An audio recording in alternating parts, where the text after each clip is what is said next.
Oh, on a une chenille qui vient nous accompagner. Viens, viens sur la carte du gentle, ce sera plus facile. Transition. Ah si, on transitionne. Voilà. Merci. Attends, je te libère la route.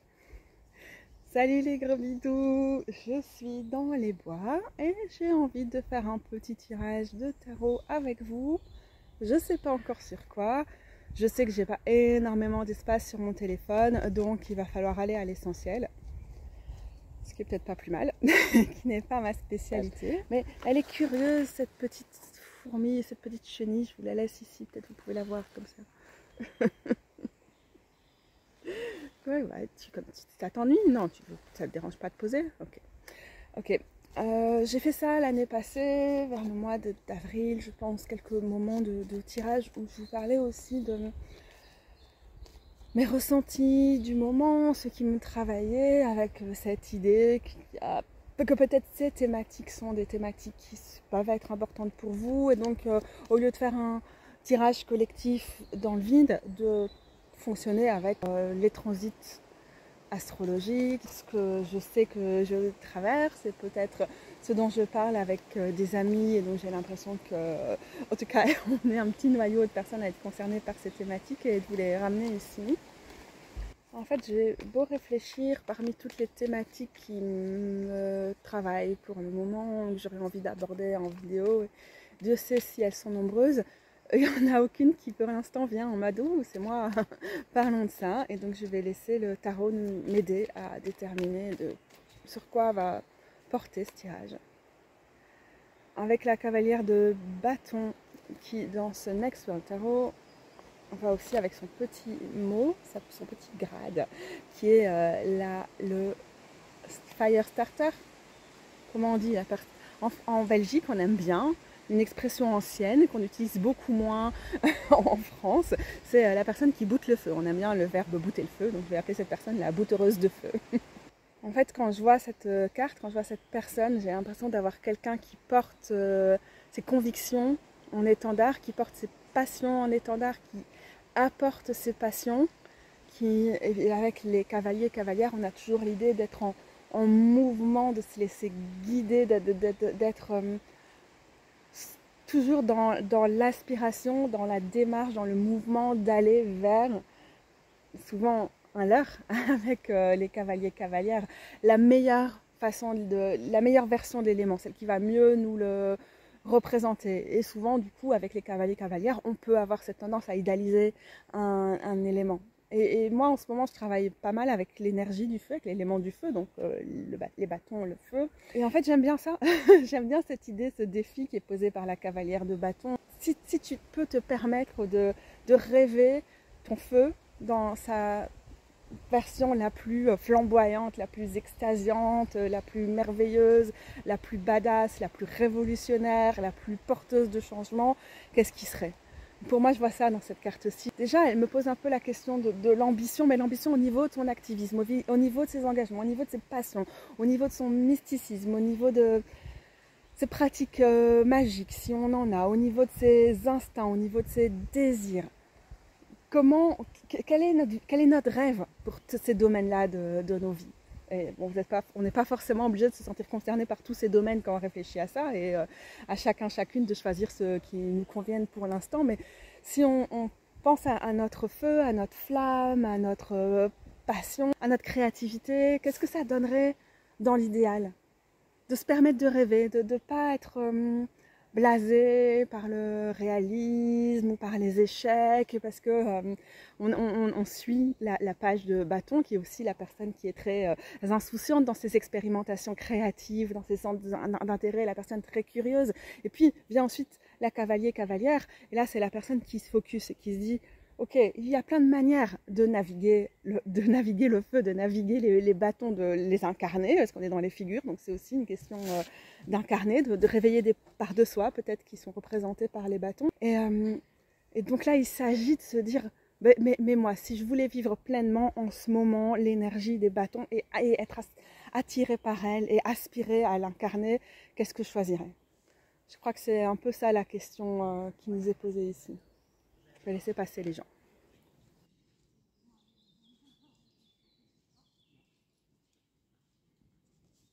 C'est rigolo parce que dans certaines façons d'interpréter les figures, plutôt inspirées du système du tarot de Thoth, les cavaliers cavalières sont associés à l'élément d'air, l'air en combinaison avec, pour les bâtons, le feu, pour les pentacles, la terre, etc. etc. Et c'est rigolo parce que c'est une de mes cartes de la semaine, c'est Creativity, la créativité dans le Living Altar Oracle. Là pareil, on a la partie feu de l'élément d'air. Et donc c'est assez intéressant de voir les deux ensemble, surtout que là j'étais en train de regarder cette carte de plus près et de voir ces pots de peinture dégoulinants, les cheveux au vent qui nous montrent bien que l'élément d'air est présent sur cette carte. Il est d'ailleurs souvent présent, à part sur la cavalière de Pentacle qui est quand même très solide, mais les autres sont souvent en mode oh, je fonce vers ce que l'élément représente pour moi. La personne a l'air d'être là avec toutes les expérimentations du page derrière elle. Quand je regarde la carte de plus près, je vois les taches de peinture partout sur ses vêtements, sa peau en mode badass. Et puis les rapaces autour, on va dire c'est des buses parce qu'on est dans la forêt où on voit pas mal de buses. J'ai envie de tirer une carte supplémentaire qui serait une carte de soutien, tandis qu'on s'engage à aller vers la forme la plus pure, la plus absolue de ce que représente ce feu dans les différents domaines que j'ai déjà mentionnés pour nous. Ce qui n'est pas évident, parce que le feu est un élément qui peut être complètement ravageur, qui peut nous prendre tout entier, tout entière, qui peut faire qu'on s'oublie totalement dans cette quête du feu parfait pour nous. Donc une carte de soutien dans tout ça.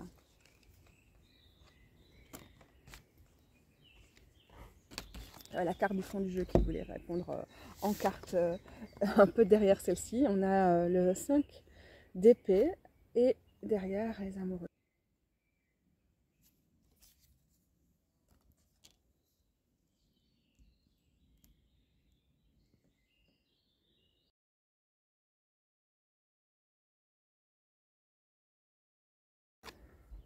Je pense que la carte des amoureux amoureuses ici, elle nous dit déjà que le risque principal qu'on encourt ici, c'est celui d'être pleinement soi-même. De choisir ce qui compte véritablement pour nous. Pleinement soi-même, c'est pas comme si ça existait. En effet, on est bien avec la cavalière de bâton dans une forme d'idéalisation, de fantasme. On cherche une forme d'absolu qui va pas forcément se traduire avec pragmatisme, mais c'est ça qui nous permet de savoir à quoi on aspire. Et du coup, j'ai complètement oublié le début de ma phrase, mais on a ici cette idée de se confronter aussi à cette version de soi-même que peut-être sous laquelle on a appliqué le couvercle pour qu'elle s'exprime pas trop, qu'on a essayé de tasser, de rendre plus petite, moins puissante, moins vocale, moins écoutée, plus en correspondance aux attentes de nos proches, de notre milieu professionnel, de ceci, de cela. Et c'est une majeure qui vient aussi faire une espèce de point d'exclamation à côté de la précédente, en mode, en fait, c'est pas juste une question rhétorique, comment épouser son feu ou se mettre en quête de celui-là, c'est aussi cette recherche qui nous permet de nous connecter à des parties de nous-mêmes que peut-être on a plus de mal à assumer, à laisser s'exprimer, à laisser s'envoler, peut-être à qui on a plus de mal. On voit ici c'est une personnification de la théorie des cuillères, là, d'aller donner des cuillères, d'aller donner du soin, d'aller redonner de l'énergie. Donc on a peut-être quelque chose comme ça. Et le 5 d'épée, du coup, est vraiment pas une carte évidente comme carte de soutien ici, parce qu'elle vient nous dire, en fait, pour pouvoir faire cet exercice, il faut...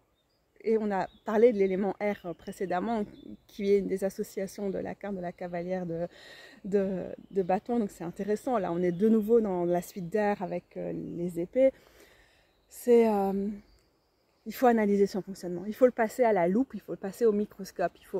Il est nécessaire d'essayer de se comprendre. Il est nécessaire de ne pas jouer avec le feu pour dire de jouer avec le feu. Il est nécessaire d'aller explorer nos tripes, d'aller explorer nos blessures, d'aller explorer les moments où peut-être on utilise le feu à des fins de...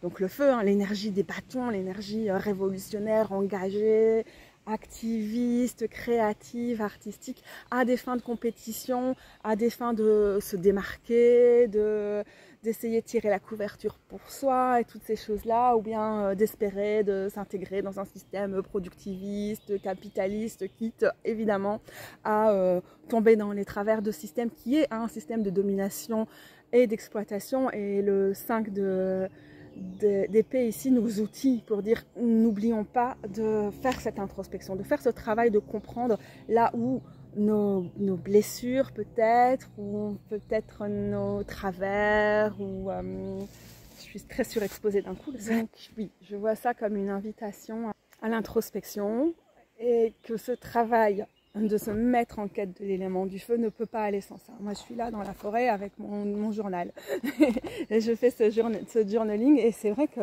ça m'aide énormément par rapport à toutes les révélations que je peux avoir, les envies que je peux avoir, tous les trucs créatifs dans lesquels j'aurais envie de foncer tête baissée à la manière de la cavalière, mais où l'idée c'est plus oui, mais tu ne peux pas faire ça si tu fais pas ce travail. Ça peut paraître dur, mais c'est une carte de soutien, on l'a tirée comme carte de soutien, et donc même si c'est difficile, c'est nécessaire, c'est ça qui fait qu'on s'engage vraiment pleinement dans ce projet, et que justement, potentiellement, on sort de la question du fantasme ou de la question rhétorique, ou bien qu'on utilise le feu, comme c'est parfois le cas dans la suite des bâtons, pour prendre le dessus, pour exercer un pouvoir sûr, pour se sentir supérieur, pour s'affirmer au mépris des autres, etc. Et donc ce travail-là est... j'ai plus beaucoup de temps. Absolument nécessaire. Oh, c'était reparti. Mon téléphone s'est remis en route. Je ne sais pas. Je ne sais pas quelle carte tirer. Comme mot de la fin. J'arrive pas à me dire qu'est-ce que je vais mettre comme position à la carte. Mais bien sûr, parce que j'ai mon petit oracle personnel avec moi. Peut-être que c'est ça qui va nous permettre de clôturer alors que j'ai presque plus de temps sur mon téléphone. Plus d'espace. Peut-être bien. Peut-être que sinon ça va nous permettre de déterminer la position qu'on va attribuer à la dernière carte. Perte de repère. Oula. Vous voyez? Quand même. C'est marrant parce que là on a de nouveau l'élément R qui prend le dessus dans le tirage. Je crois que c'est tentant avec les cavalières d'aller vers ce vers quoi on a l'habitude de se focaliser quand on pense à un élément, et de la meilleure façon de l'appréhender, de le rendre plus poétique, plus grand, plus brillant. Et avec cette carte de la perte de repère, on nous invite à sortir de nos sentiers battus, à sortir de nos idées préconçues de ce que doit représenter le feu, de ce qui nous anime, de ce qui nous fait vibrer, de ce qui compte, de ce qui nous rend capable de résister et de lutter, etc. Et de pas hésiter à réinventer, à ramener du neuf dans notre relation. Oh, quel joli papillon! Dans notre relation avec l'élément. J'ai presque plus de place, ça va couper sous peu. Le roi de bâton, le trône du feu. C'est que l'enjeu est là en fait, c'est de vraiment avoir une relation à terme plus responsable, plus complète, plus forte, plus solide avec l'élément.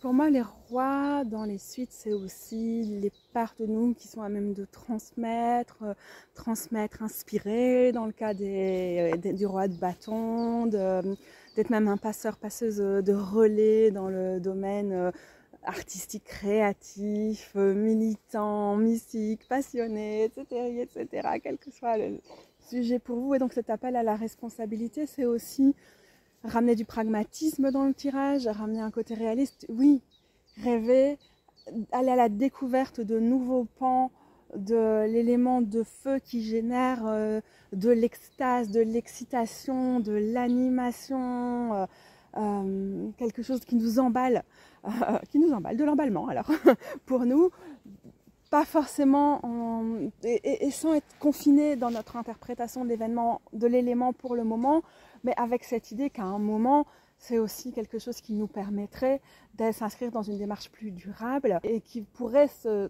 transformer en responsabilité. Mais avec la perte de repères, ça vient nous dire pour pouvoir se redéfinir aussi par rapport à nos responsabilités, par rapport à l'élément de feu, il faut pouvoir s'écarter de ce qu'on connaissait.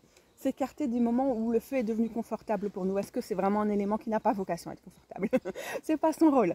Il n'est pas comme ça. C'est un événement qui est un élément qui est dans l'aventure, qui est sonore, qui est volumineux, qui nous embrase. Et donc, ok, je sais plus ce que je disais. Pour honorer cet élément correctement et pour pouvoir transmettre des choses intéressantes et importantes par rapport à lui, il faut aussi déjà commencer par pouvoir se dire qu'est-ce que je ferais si je devais réinventer ma relation au feu? Qu'est-ce que ça donnerait? Comment ça s'exprimerait? Comment ça résonnerait à l'intérieur de moi?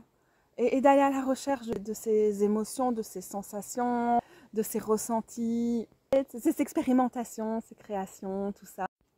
On commence avec le starter ici, quelque chose dans le domaine du feu. On donne l'étincelle pour espérer stabiliser quelque chose qu'on sera capable de transmettre à terme, qui sera plus durable. Et pour clôturer, alors que j'essaie de gagner de la place sur mon téléphone, je dirais qu'avec tout ce feu, ces figures et cette air, une partie de l'enjeu, c'est aussi on a besoin de révolutionnaires de plein de manières. Quel genre de révolutionnaire veux-tu, peux-tu être? Et c'est très inspiré par la conjonction d'Uranus et du Soleil il y a quelques jours. Uranus-Casimir qui signale aussi la fin du transit d'Uranus au bout de 6-7 ans en Taureau, qui va bientôt passer en Gémeaux. Et donc on a aussi, c'est l'heure des bilans et c'est déjà peut-être l'heure de faire de la place pour de nouvelles choses. En tout cas, dans mon cas, c'est le cas. Et ce tirage résonne hyper fort avec Uranus-Casimir. Il y a plein de façons d'être révolutionnaire, mais pouvoir contester et mettre à mal le statu quo, quand le statu quo, c'est la montée des extrêmes droites, c'est le fascisme, c'est la violence à tous les étages, c'est ce génocide à Gaza qui prend une ampleur encore pire que tout ce qu'on a vu auparavant. Et je pense qu'il y a quand même... Ça nous remet un peu les pendules à l'heure sur comment tu t'engages. Ça ne veut pas dire être militant, militante forcément, mais ça veut dire s'engager. Bisous les gros bisous, j'ai vraiment plus de place. Bisous les gros bisous.